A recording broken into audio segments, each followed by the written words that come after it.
pues era un poco lo que está coloreando el 2020, lo que está impactando, modificando nuestra historia, lo que se está constituyendo en un parteaguas que nos pone a prueba, y sentía que lo que tocaba a un líder, que lo que tocaba a ustedes, que en cada una de sus trincheras están buscando que México sea mejor, pues era hacer un poco una reflexión de los elementos analíticos que tendrían que estar presentes para empezar a reimaginarnos México, para empezar a reflexionar sobre cómo casi resetearlo después de la crisis por la que estamos atravesando y el reto enorme que esto ha implicado.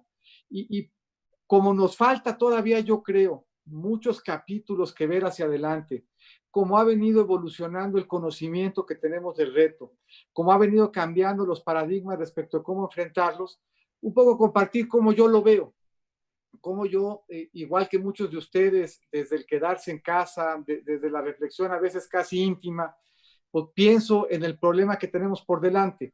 No pretendo con esto hacer ni recomendaciones ni juicios, sino más bien lo que pretendo es dar un marco de referencia para que ustedes mismos, en sus mesas familiares, en sus espacios legislativos, en sus espacios de influencia, puedan ir alcanzando sus propias conclusiones y enriquecer con ellas pues el debate, el entorno, la propuesta, la reflexión, la orientación que toca a sus liderazgos dar en este contexto, insisto, complicado e inédito.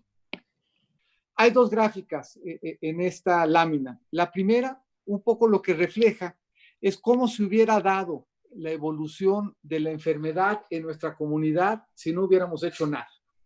Un virus frente al que no teníamos defensas, un virus que era desconocido, un virus que era contagioso, un virus que es en algunos casos letal.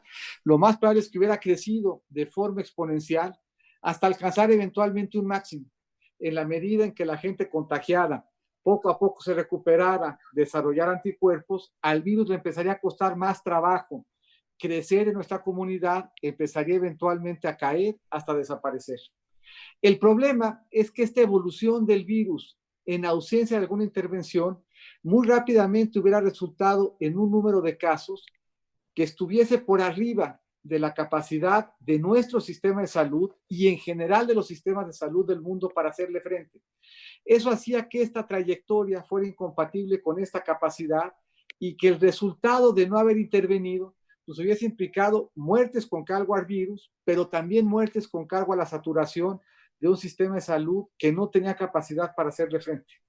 Y eso movió a que se instrumentaran una serie de políticas públicas en México y en el mundo para cambiar de esta que era la trayectoria, la evolución natural del virus, a una evolución artificial del virus, a una evolución que hubiera resultado de un proceso de construcción de política pública que modificara la trayectoria y la hiciera compatible con el sistema de salud. Varios problemas yo creo que hay en esta simplificación. Primero, esta gráfica descansa sobre todo en las características epidemiológicas del virus. Esta gráfica, en cambio, depende de la política pública, depende de cómo reaccionemos como ciudadanos frente a esa política pública, depende de nuestra demografía, de nuestra movilidad, de nuestra conectividad, incluso depende a veces un poco de la suerte aleatoria respecto de dónde se fueron dando los contagios y cómo fueron evolucionando. Pero tiene, yo creo, dos distorsiones que son importantes. Son importantes un poco analizar para poder matizar por la política pública, sobre todo hacia adelante. Ayer se dio, yo creo, un resultado, una información extraordinaria, pues de una participación de México en la procura y en el desarrollo de las vacunas, pero al tiempo de ese anuncio que nos da sin duda aliento y esperanza, pues se planteó un calendario que hace pensar que el reto de salud estará con nosotros por varios meses más y que por lo tanto el debate, el análisis, la reflexión, la construcción de política pública seguirá siendo vigente. Dos elementos yo creo vale la pena destacar de por qué esta representación de la realidad al amparo de la política pública podía no darse. Aquí se alcanza un máximo de manera natural y la enfermedad empieza poco a poco a diluirse en la comunidad. Aquí a veces nos entretenemos en pensar si ya alcanzamos un máximo o no, como si el día que lo alcanzáramos de manera fatal la trayectoria de la enfermedad en la comunidad empezaría a desvanecerse casi de la misma forma y con la misma velocidad con la que se hizo presente. Y ese no es el caso. Y segundo, esconde que no todos los casos son iguales. Y la variable que estamos queriendo influir es la tasa a la que se reproduce la enfermedad en la comunidad. Aquí un elemento interesante que nos ayuda, yo creo, a empezar a matizar pues cuál es un poco el reto que tenemos y cómo debemos de enfrentarlo, y tiene que ver con el tema de las pruebas. ¿A quién se las hacemos? ¿Cuándo son útiles? ¿Qué queremos determinar con ellas? ¿Cuál debe ser la política pública alrededor de las pruebas? Y podemos un poco pensar en tres grupos en la población, tres grupos que son relevantes y tratar de entender, de dimensionar, de empujar, de dilucidar dónde y qué pruebas deberíamos de estar haciendo. Primero, pues está la gente que se siente mal, que siente suficientes síntomas como para verse en la necesidad de acercarse al sistema hospitalario, de acercarse al sistema de salud y manifestarse frente al sistema de salud con síntomas graves. Lo más probable es que hoy, de quienes tienen síntomas y se acercan al sistema de salud, un porcentaje muy importante resulten efectivamente contagiados de COVID y padeciendo en consecuencia esa enfermedad. Pero estos de acá, los que están hoy ya muy enfermos, ya están enfermos, ya saben que están enfermos y ya están dentro del sistema hospitalario. Y por lo tanto, el riesgo de que sigan contagiando es menor. Hay un segundo grupo en la población que es interesante, que son los que tienen síntomas leves. Puede o no ser COVID. En muchos casos es probable incluso que no lo sea. Estos probablemente no se acerquen al sistema de salud. Probablemente no se acerquen en consecuencia o no se sientan en necesidad incluso hacer pruebas. Pero este tiene ya como segundo grupo un reto. Como no se sienten suficientemente mal, como sus síntomas son leves, como no están ciertos de tener la enfermedad, circulan y como circulan, contagian. Hay un tercer grupo de gente en la comunidad hoy, que es quienes no tienen ningún síntoma. Entre quienes no tienen ningún síntoma, la gran mayoría, lo más probable es que en consecuencia no tengan ninguna enfermedad. Pero dentro de ellos hay un número importante, interesante y preocupante que sí están contagiados, son asintomáticos o son presintomáticos y por lo tanto, al no sentirse enfermos, al no saberse enfermos, siguen circulando y siguen en consecuencia contagiando. Entonces, el reto del COVID es cómo hacemos visible. Es una enfermedad que permanece invisible incluso para quien la tiene, incluso para quien está contagiado, pero está asintomático. Y la forma de ir haciendo visible la enfermedad para poderla rastrear y administrar, es un tema en el que hay que reflexionar. Una forma de hacerla visible son las pruebas. Y en un contexto en donde todos estamos en casa, la reflexión de las pruebas es sobre todo una reflexión del sistema de salud y del gobierno.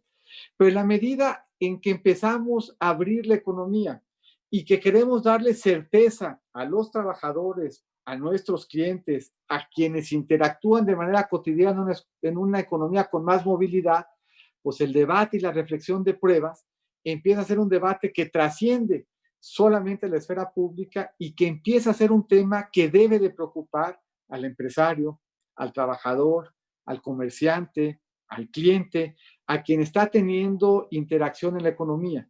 Pero la prueba no es la única. Hay, por ejemplo, pues, reflexiones alrededor de qué tipo de aplicaciones nos ayudan a tener alguna intuición del riesgo.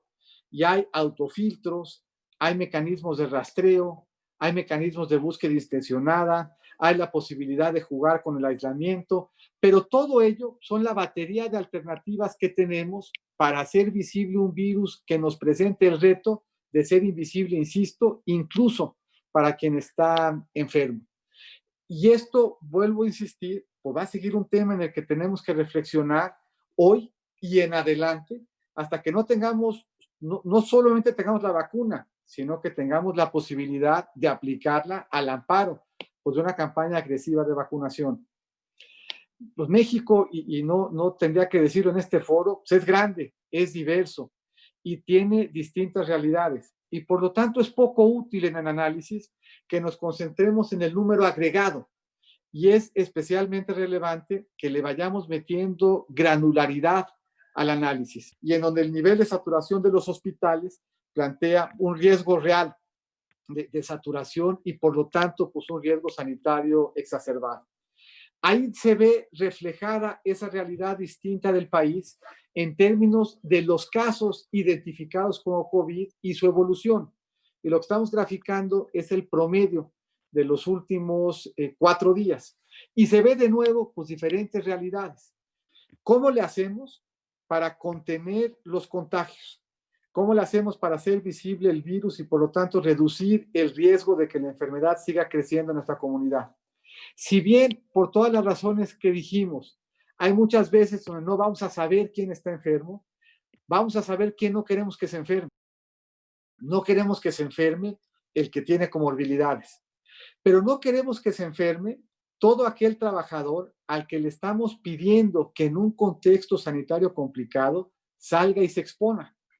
A ellos les tenemos una obligación de cuidado por sí mismo, porque le estamos pidiendo que se desplieguen en un entorno complicado y porque al estarse desplegando en un entorno complicado tienen muchos contactos y por lo tanto si se enferman tienen un mayor riesgo de convertirse en un vector que propague la enfermedad en la comunidad.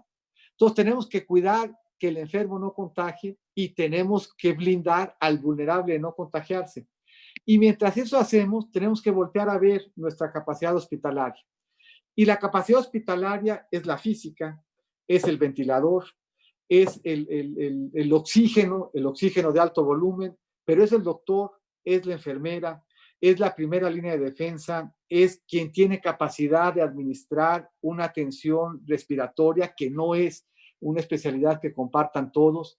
Y vuelvo a insistir, teniendo ya ahorita 6 meses de experiencia, pues hay que reforzar esas líneas de defensa desde con personas, con equipamiento, con terapias, con información, con algoritmos que nos vayan permitiendo incorporar en tiempo real lo que vamos aprendiendo de cómo administrar el virus. Aquí se ve con un dato interesante qué pasó con las reservaciones de restaurantes en 4 entidades del país. Aquí se decretó la suspensión de actividades no esenciales, pero la gente dejó de salir 15 días antes. Esto es, la política pública es bien importante, pero cómo reacciona la gente frente a la política pública y al riesgo es determinante. Aquí la gente se movió antes de la política pública. Hoy vemos una mayor movilidad, vemos una mayor presencia incluso en restaurantes. La vemos muy por debajo de la que teníamos en marzo y la vemos cualitativamente distinta. No es la misma salida. Ahora es una salida intensiva en protocolos, intensiva en cubrebocas, en sana distancia, en higiene, en general en medidas que reducen el número de contactos y que reducen el riesgo de que el contacto se traduzca en contagio. Esa es la actividad en locales comerciales en Estados Unidos que nunca tuvieron en esos estados medidas oficiales de aislamiento. Por lo que dedicarle tiempo a la reflexión sobre salud es dedicarle tiempo a las posibilidades que tenemos de lograr mejores condiciones en la reapertura. 4 elementos, yo creo, y me regreso un poco a pensar en el papel que tienen ustedes de líderes de opinión, de líderes en el debate y la reflexión de política pública, de las trincheras relevantes que ocupan. 4 temas son los que debieran, a mi juicio, de ocupar nuestra atención en el tema de salud. Primero, ¿cuál es el riesgo sanitario que estamos enfrentando?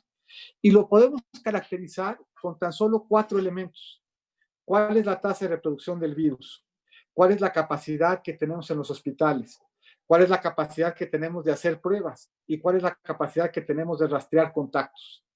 Esos 4 elementos me dicen cuál es el riesgo sanitario que está enfrentando mi comunidad, mi municipio, mi estado, mi país. ¿Cuál es el riesgo sectorial? Cada sector es distinto en 2 variables y por lo tanto el riesgo sectorial es diferente. Y esas 2 variables son el sector en el que me desempeño, cuántos contactos implica para ser exitoso, y el sector en el que me desempeño, qué tan cerca o qué tan lejos está de la enfermedad. Pongo 2 ejemplos extremos. El dentista, pues exige una gran cercanía de contacto. y al mismo tiempo un riesgo de cercanía con la enfermedad.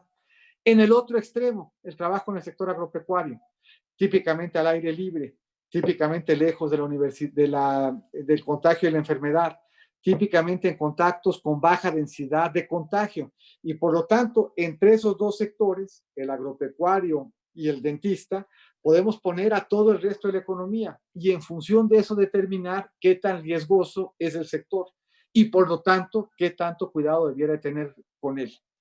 Tercer dato, cómo hago visible lo invisible a través de pruebas. Y aquí ya no es solamente un debate desde el espacio público. Aquí es un debate de cómo cuida el dueño del restaurante al restaurante en beneficio de sus trabajadores y de sus clientes, de cómo cuida el distribuidor, el exhibidor del cine, su espacio. ¿De qué debíamos de estar hablando? ¿Qué debíamos de estar pensando? ¿Cómo estamos haciendo búsqueda intencional?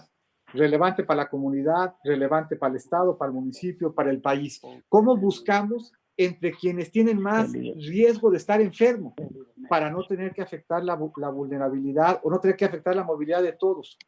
¿Cómo me muevo a una economía o a un entorno en donde los pagos puedan ser digitales? No tanto o no solo porque el efectivo puede ser vector de contagio, sino porque el pago en ventanilla con efectivo propicia aglomeraciones. ¿Cómo las evito? ¿Cómo resguardo a la población vulnerable? ¿Cómo administro el aislamiento?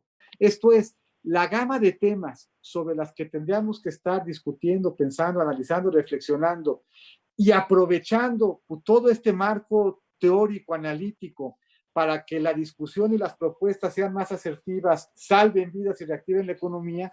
Entonces es un tema que está inacabado, en donde lo que pensemos nosotros es tan bueno como lo que se piensa en el resto del mundo, en donde el estudio y la creatividad y el liderazgo de cada uno de ustedes en su trinchera, pues va a ser bien relevante. Termino con un par de láminas, que es un poco ya la economía. ¿Cómo se ve, cómo se grafica una pandemia en términos económicos? Y esto es una reflexión que hace Michael Spence, que fue Premio Nobel de Economía y director de la maestría en administración de Stanford. Él piensa que una pandemia se puede casi graficar en 5 momentos y la respuesta de política pública tiende a ser acotar la movilidad. De cuántos, de quiénes, con qué grado, qué tan coercitivo, cambia país por país. Pero esa afectación en la movilidad pues le pega a la economía. Le pega a la economía, pero nos ayuda a reducir la presencia y el riesgo de contagio. La tercera etapa, pues, caemos un poco en un bache, en donde tenemos el reto, con todo este marco que hemos platicado, de hacer compatible salud y economía, de lograr que cada vez pase más tiempo entre el número de contagios y el ritmo de crecimiento de los contagios y cada vez vayamos incorporando mejores protocolos para no descansar en la afectación de la movilidad como única o principal respuesta frente a la pandemia. Y aquí se ve un poco Latinoamérica, se ve México y se ven pues más o menos las etapas que Spence sugería que serían importantes. O sea, aquí nos cae de sopetón todas las economías. Y todas reaccionaron diferentes. Algunas con más restricción de la movilidad, otras con menos. Y hay mucha gente que está obligada a salir porque no tiene capacidad financiera, liquidez, ahorros para quedarse en casa. Pero aún la gente que está saliendo lo está haciendo de forma atenuada respecto de su movilidad económica ordinaria. Entonces, cómo evoluciona el tema de salud, pues va a ser absolutamente clave para ver qué esperemos del 20 y del 21. ¿Cuál es la respuesta de política fiscal y cómo la combinamos?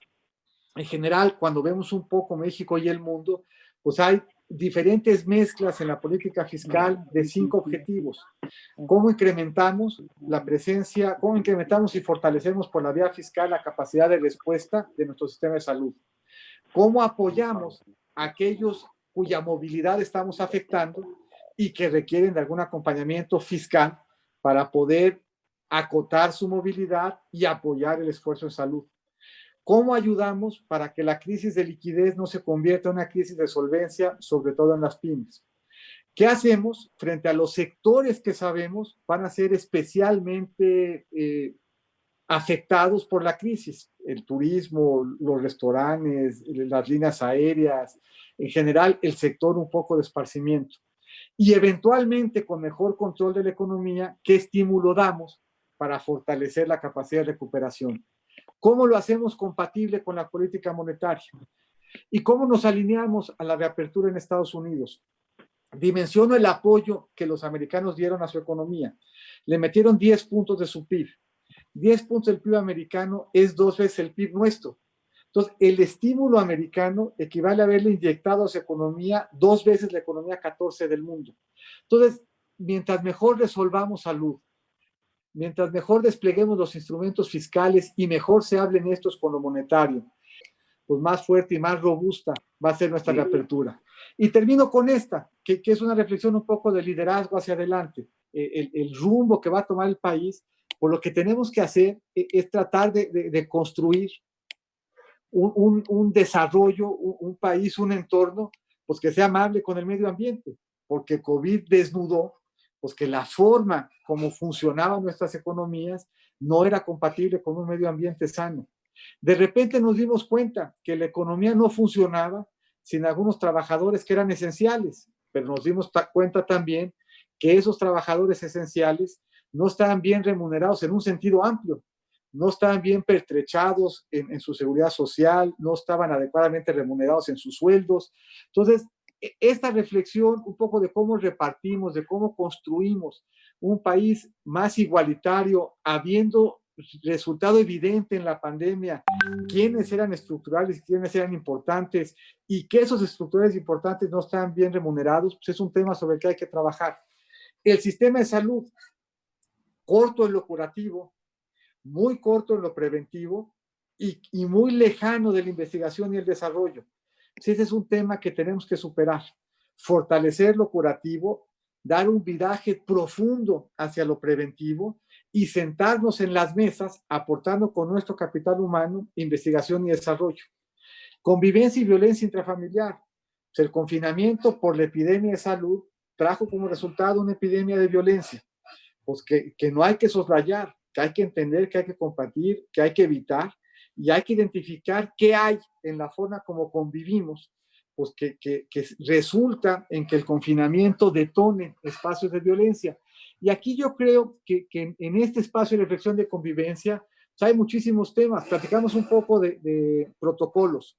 Dentro de los protocolos, dentro de la armonía, dentro de la compatibilidad con el medio ambiente, está la discusión de las calles peatonales, la discusión del uso de bicicleta, la discusión de la cercanía y de los usos urbanos para que la casa y el empleo pues, estén mejor ubicados, el debate del transporte público, su funcionamiento y su eficiencia. Como en todos los casos, esta epidemia le ha pegado más fuerte a los que menos tienen, tanto en su expresión económica como en su expresión de salud. Y esa es una desigualdad que, de nuevo, desde la trinchera y el liderazgo de ustedes, pues debiéramos incorporar y recoger. Y por último, todos los temas que teníamos pendientes pre-COVID van a seguir pendientes después de COVID y van a exigir nuestra atención. Pues yo les agradezco mucho la oportunidad de platicar con ustedes. Insisto, no pretende esto dejar orientaciones, sino más bien abrir incógnitas, dar algunos elementos para que esas incógnitas las podamos orientar, definir, dilucidar de la mejor manera y para que que es un movimiento de liderazgo, pues juegue un papel con los mejores instrumentales analíticos para que ese liderazgo lleve al país a un mejor destino en la coyuntura que enfrentamos y en la reflexión sobre todo y en la orientación pues, de un país que, insisto, tenemos obligación y oportunidad de resetear y de rediseñar.